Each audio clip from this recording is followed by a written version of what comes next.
UP के कानपुर से post के जरिए शुरू हुआ विवाद कैसे अब उत्तर प्रदेश के बाकी शहरों में भी पहुंच गया है। उन्नाव में पुलिस की टीम पर हमला किया गया और वहीं उत्तराखंड के उत्तरकाशी में भी बवाल की खबर है। आप ये रिपोर्ट देखिए।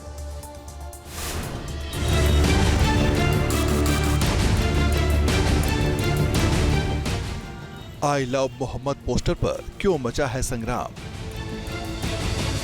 उन्नाव में आधी रात को सड़कों पर मचा कोहराम। जुलूस में लगे भड़काऊ नारे, पुलिस पर पथराव। कानपुर में आई लव मोहम्मद पोस्टर को लेकर विवाद शुरू हुआ, धीरे धीरे दूसरे शहरों में फैला और अब हर तरफ से हंगामे की खबरें आने लगी। उन्नाव में आधी रात को जुलूस निकला। बीएनएस की धारा 163 लागू है, लेकिन प्रदर्शनकारियों ने कोई परवाह नहीं किया। सड़क पर सैकड़ों की संख्या में लोग उतर आए, हाथ में बैनर पोस्टर लेकर। आरोप है कि जुलूस में विवादित नारे भी लगे, जिससे माहौल बिगड़ने लगा। पुलिस हरकत में आई और जुलूस को रोकने की कोशिश करने लगी।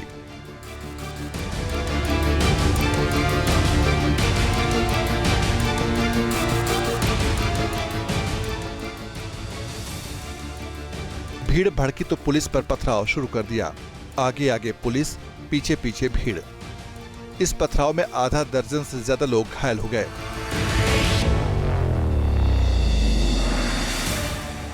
मामला बिगड़ता देख पुलिस दोगुनी ताकत से फिर सड़कों पर उतरी।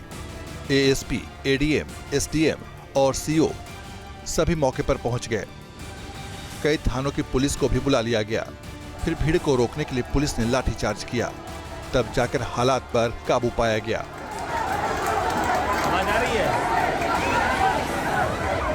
मोहल्ले में गई थी, जहां पे सूचना मिली थी। वहां पे कुछ महिलाओं और कुछ पुरुषों द्वारा पुलिस के कार्य में बाधा पहुंचाया गया था, जिसको हल्का सा बल प्रयोग करके वहां से उनको हटा दिया गया है और मौके से 6 लोगों को गिरफ्तार किया गया है और मुकदमा पंजीकृत करके अन्य आवश्यक विधिक कार्रवाई की जा रही है।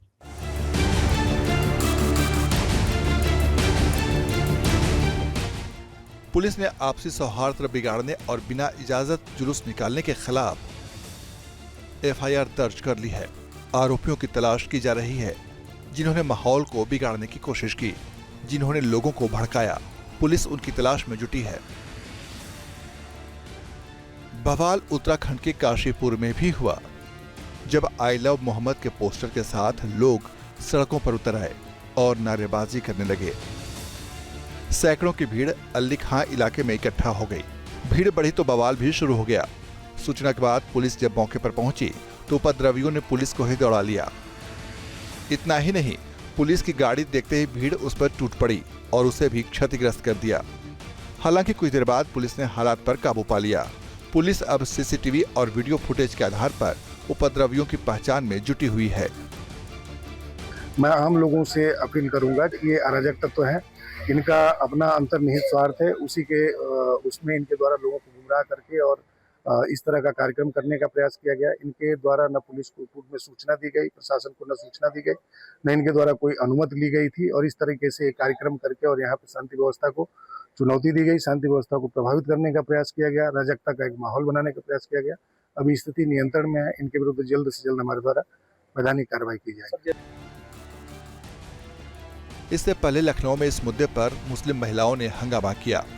समाजवादी पार्टी के नेता सुमैया राणा की अगुवाई में हाथों में आई लव मोहम्मद की तख्ती लेकर पहुंची महिलाओं ने विधान भवन के गेट पर प्रदर्शन किया।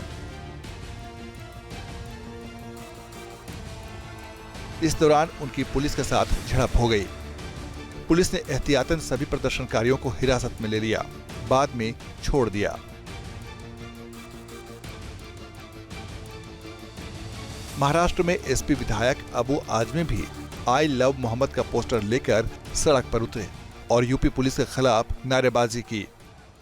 हमारा ये संवैधानिक अधिकार है कि हम अपने धर्म के लोगों को हम आई लव लिखें या कुछ भी लिखें। फिर किसके लिए लिख रहे हैं? जिसको मुसलमानों को तो आप अलग कर दीजिए, जिसको दुनिया में टॉप 10 लोगों में फर्स्ट नंबर पे कहा गया शांति दूत, अगर दुनिया का कोई सबसे बड़ा है तो वो प्रॉफिट मोहम्मद है जिसको सब धर्म के लोग मानते हैं। तो नबी सिर्फ हमारे नहीं है, नबी जितने हमारे हैं उतने ही दूसरे धर्म के भी हैं। आई लव मोहम्मद तो मैं चिल्ला चिल्ला के बोल रहा हूँ, मेरे पर भी FIR कर दो।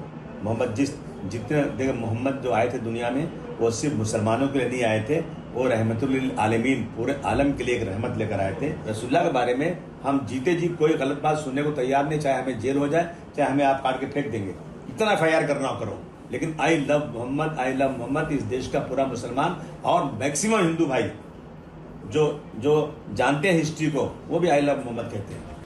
उधर मामले ने तूल पकड़ा तो हैदराबादी भाईजान ओवैसी भी इस विवाद में कूद गए। ओवैसी ने एक्स पर कानपुर पुलिस उपायुक्त को टैग करते हुए लिखा कि आई लव मोहम्मद जुर्म नहीं है, अगर ये जुर्म है तो इसकी हर सजा मंजूर है।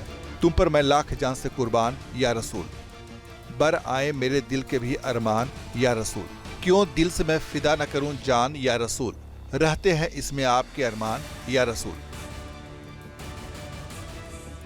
अब सवाल यह है कि आखिर आई लव मोहम्मद पर विवाद क्यों हुआ, इसके पीछे की वजह क्या है, ये भी जान लीजिए।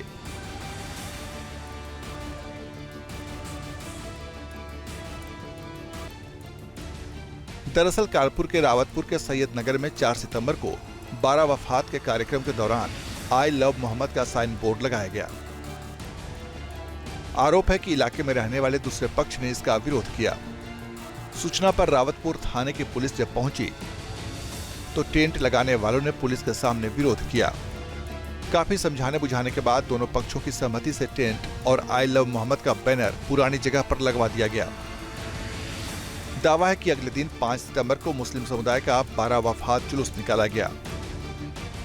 इस दौरान हिंदू पक्ष का बैनर फाड़ा गया, जिसके बाद पुलिस ने भ्रम फैलाने और हिंदू पक्ष का बैनर फाड़ने के आरोप में केस दर्ज किया। मोहल्ले के कुछ लोगों द्वारा परंपरागत स्थान से अलग स्थान पर हट करके एक टेंट लगा दिया तथा उस पर आई लव मोहम्मद का एक बैनर लगा दिया गया, जिसका एक पक्ष के द्वारा विरोध किया गया था।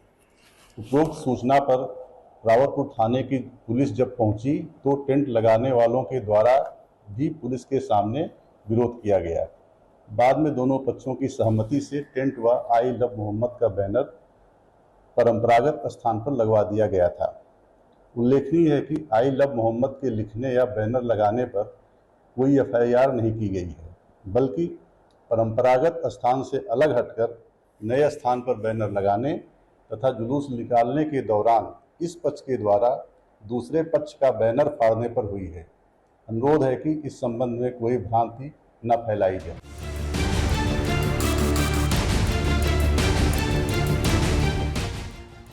इसके बाद जिन लोगों के खिलाफ केस दर्ज किया गया उनका केस वापस लेने की मांग तेज हो गई है। भड़काऊ बयानबाजी से लोगों को बरगलाने वाले मौलाना तौकीर रजा ने इस विवाद में घी डालने का काम किया।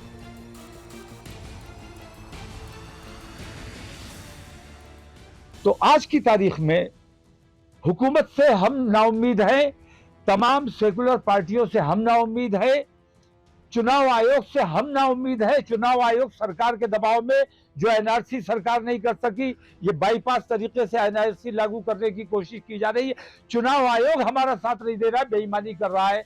जिला प्रशासन शासन सब हमारे खिलाफ हैं।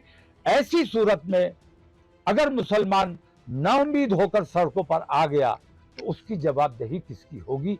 इसलिए मैं हुकूमत से मांग करता हूं कि इस तरफ खास तवज्जो देने की जरूरत है। हम मजदूरी कर लेंगे, हमें कुछ तुमसे नहीं चाहिए, लेकिन अल्लाह के वास्ते हमें मुसलमानों की तरह आज़ादी से अपने मजहब पर अमल करने दो। और हमारे बुजुर्गों पर, कुरान पर, रसूल आजम पर किसी किस्म की टिप्पणी करोगे तो अब किसी भी कीमत पर बर्दाश्त नहीं किया जाएगा। मौलाना तौकीर रजा मुसलमानों के सड़क पर आने की धमकी दे रहे हैं। इस बीच इस पर सियासत शुरू हो गई है। इस तरह के फतवे और इस तरह की जो बातें आती है चंद केवल मीडिया में वाहवाही बटोरने के लिए आती है। देखिए, प्रदेश संविधान से चलेगा और कानून के दायरे में जो रहेगा, कानून का पालन करेगा, उसके अनुसार देश चलेगा। तौकीर रजा जैसे लोग अगर कानून को तोड़ने पे आमादा होंगे तो कानून के हाथ बहुत लंबे हैं, उन सभी तक पहुंचेंगे जो इस तरह का भेद फैलाने की कोशिश कर रहे हैं या जो धमकी दे रहे हैं, जो जिहाद की बातें कर रहे हैं। इस तरह के जो लोग हैं लगातार पोलराइजेशन वाली बातें करते हैं। मैं कह सकता हूं कि तौकीर रजा ने अब तक बेरोजगारी के मुद्दे पर क्यों नहीं बोला, जो लगातार जो व्यापारी तबका जो जीएसटी की मार झेल रहा है उस पर क्यों नहीं बोला। मैं कह सकता हूं कि इस तरह के लोग जो भारतीय जनता पार्टी के द्वारा प्लान्ड होते हैं, वो लोग इस तरह की बातें करते हैं और निश्चित तौर पे ये उनका जो बयान है मैं इसकी निंदा करता हूं। कानपुर पुलिस की घटना के बाद से यूपी पुलिस ये यकीन दिला रही है कि आई लव मोहम्मद के बैनर पर नहीं बल्कि परंपरागत जगह से अलग हटकर नई जगह पर बैनर लगाने, जुलूस निकालने के दौरान दूसरे पक्ष के पोस्टर बैनर फाड़ने पर एफआईआर दर्ज की गई है। लेकिन पुलिस के इस बयान पर भरोसा करने के बजाय सियासतदान अपना एजेंडा चमकाने में जुटे हैं। Team news nation.